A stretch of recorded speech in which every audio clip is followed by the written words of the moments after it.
암호화폐 시장에서 기대 심리를 비롯해서 자산에 대한 정서가 얼마나 급격히 바뀔 수 있는지 새삼 확인할 수 있었던 지난 한 주였습니다. 이번 기회에 가격 변동성이 시장에 대한 묘사와 포트폴리오 그리고 마음에 어떤 영향을 미치는지 짚고 넘어가면 좋을 것 같습니다. 동시에 이번 영상에서는 가격 변동성과 관련이 없는 것에 대해서도 하나하나 살펴보려고 합니다.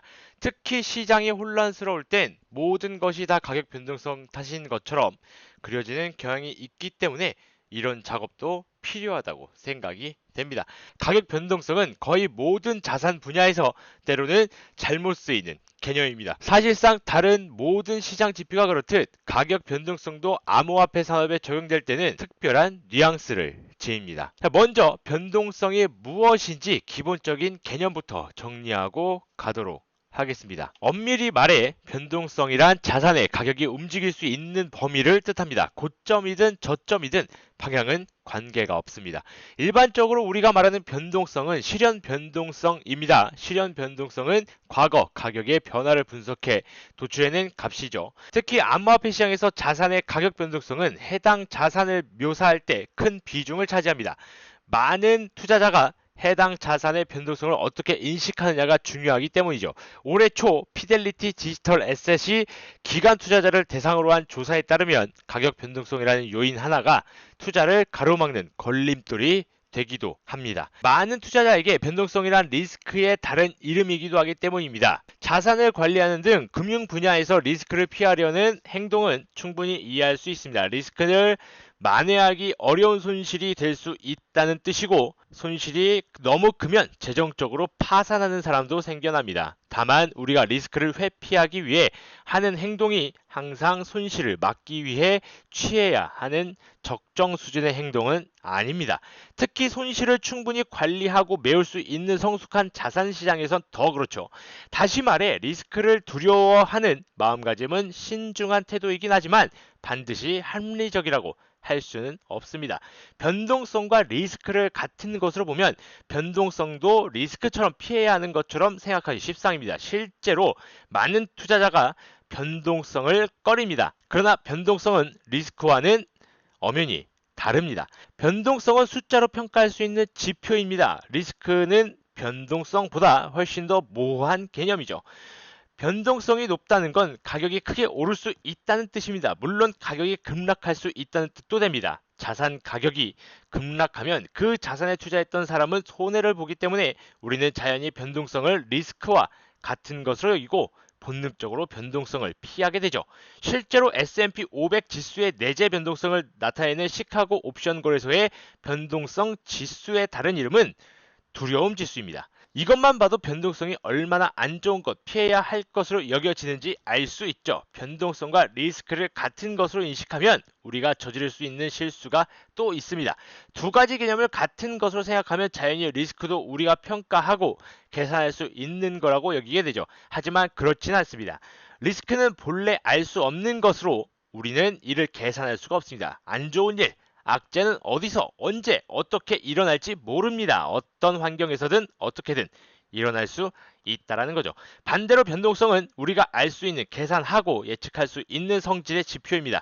리스크를 변동성과 마찬가지로 계산할 수 있다고 생각하면 일어날 수 있는 손해를 과소평가하게 돼서 제대로 대비하지 못할 수 있다는 거죠. 변동성은 우리가 알 수 있는 성질의 것일 뿐만 아니라 변동성을 알면 어떤 자산의 특징에 관해서도 많은 걸 알 수 있습니다. 보통 변동성이 높으면 수익률이 높은 편이죠.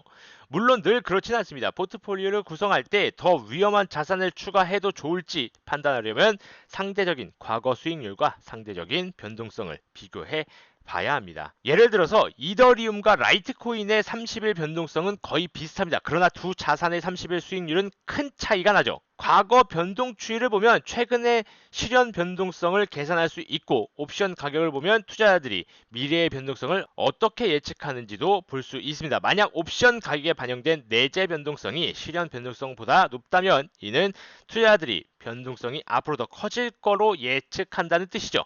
과거에는 내재 변동성이 실현 변동성보다 대체로 높았습니다. 그런데 지난주 초 이 차이가 1년 만에 가장 큰 폭으로 벌어졌습니다. 시장에서는 가격이 큰 폭으로 급변할 수 있다는 주의로 받아들입니다. 비트코인은 대표적인 암호화폐입니다. 가장 오래됐고 유동성도 가장 많으며 자연히 파생상품 시장이 가장 잘 갖춰진 자산입니다.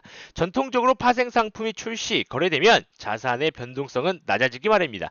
변동성이 늘어나고 분산 투자할 수 있는 기회가 생기기 때문이죠. 그래서 비트코인의 변동성은 암호화폐 가운데 가장 낮은 편입니다. 여기서 놀라운 점은 비트코인의 변동성이 비트코인 가격과 같은 방향으로 움직인다는 사실입니다. 즉 가격이 내리면 변동성도 작아진다는 뜻입니다. 암호화폐 시장은 연중 무휴입니다. 24시간 쉼 없이 거래가 일어나죠. 다들 알다시피 전통적인 자산 시장은 그렇지 않습니다. 장이 열리는 시간이 정해져 있죠. 그러다 보니 전통적인 자산의 변동성을 계산할 때 사용하는 데이터의 양이 더 적습니다. 이론적으로 생각을 해봐도 토요일, 일요일에도 주식시장이 열린다면 그 사이에 가격이 변하는 만큼 변동성이 더 커질 텐데 지금은 금요일장이 닫힐 때 가격이 월요일장이 열릴 때 가격이니 주말 동안의 변동성은 0이 됩니다. 그러나 암호화폐는 토요일, 일요일, 공휴일에도 거래가 일어나기 때문에 변동성이 더 높을 수 있다는 것이죠. 이론적으로는 그렇지만 비트코인 변동성을 살펴보면 주말에도 거래할 수 있는 것이 변동성에 미치는 영향이 크지 않아 보입니다. 비트코인의 30일 평균 변동성을 측정할 때 주말 거래일을 제외하든 포함하든 거의 같은 값이 나옵니다. 정리하자면 변동성은 암호화폐 시장에서 보통 높습니다. 변동성은 측정할 수 있으며 주말에도 장이 닫히지 않아서 변동성을 측정하는 데 필요한 가격 데이터가 아주 많습니다. 암호화폐 시장의 변동성이 높아서 어떤 투자자들은 시장에 진입하는 걸 꺼리지만 반대로 높은 변동성을 보고 모이는 투자자도 있습니다. 실제 전문 투자자 가운데 변동성이 높아서 암호화폐 시장에서 투자하는 이들도 있습니다. 이들은 유동성을 공급해 스프레드를 줄이고 시장을 성숙하게 하는데 일조합니다. 이어 이들 기준에서 변동성이 너무 낮아지면 다른 암호화폐 가운데 변동성이 높아 매력적인 자산은 얼마든지 많이 있습니다. 변동성을 누구나 다 좋아하는 건 아니지만 변동성은 그 자체로 중요한 특징으로 받아들일 필요가 있습니다. 무조건 변동성을 피하는 태도는 바람직하지 않습니다. 특히 비트코인은 파생상품 시장이 활발하게 작동하고 있습니다. 변동성을 얼마든지 관리할 수 있다는 뜻이죠. 시가총액 기준 비트코인 다음으로 큰 이더리움의 파생상품 시장도 빠르게 성장을 하고 있습니다. 변동성이 다양한 자산을 적절히 묶어 포트폴리오 구성하는 것이 좋습니다. 여기서 상대적인 가중치는 개인 투자자가 선호에 따라서 자산 상황에 따라서 결정할 일입니다. 비트코인의 높은 변동성이 비트코인을 멀리하는 이유가 돼선 안 됩니다. 오히려 반대로 변동성이 크기 때문에 특히 자산을 다변화하려는 투자자들에게 매력적인 투자 자산이 돼야 합니다. 모든 유형의 투자자들이 비트코인을 비롯한 암호화폐의 기본적인 가치에 합의하고 또 변동성을 더 효과적으로 관리할 수 있게 되면 변동성은 투자 걸림돌이 아니라 투자를 촉진하는 요인이 될 것입니다.